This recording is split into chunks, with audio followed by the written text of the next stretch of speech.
हमारे bureau chief Rawalpindi Malik Nadeem की report के मुताबिक मामले खसूसी बराए पार्लिमानी अमूर बाबर अवान और डीसी इस्लामाबाद का E11 का विजिट। मामले खसूसी बराए पार्लिमानी अमूर बाबर अवान और डीसी इस्लामाबाद का E11 का विजिट। बाबर अवान का कहना था कि जिस सोसाइटी और अदारों ने गफलत बरती उनके खिलाफ कार्रवाई कर रहे हैं।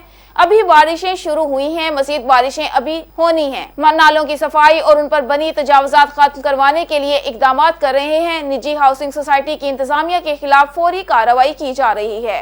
अफसरान और फौज का शुक्रिया जो मौका पर पहुंचे और इमदादी कार्रवाई की।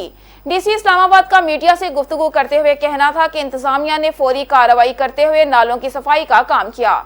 इस्लामाबाद के मुख्तलिफ सेक्टर्स में इंतजामिया की टीम्स मौजूद हैं। निजी हाउसिंग सोसाइटी में घरों में पानी दाखिल हुआ।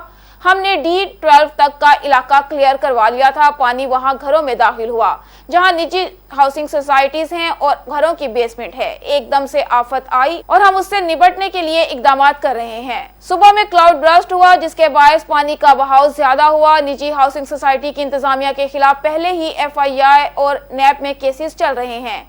मसला ये है कि 10 से 15 साल पहले बनी इमारतों का क्या करें। जो तजावुजात हैं उनको हम आज ही खत्म कर रहे हैं।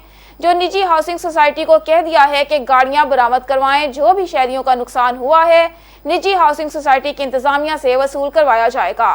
बिल्डिंग्स की बेसमेंट में पानी इसलिए दाखिल हुआ कि इमारतों को वाटर प्रूफ नहीं बनाया गया।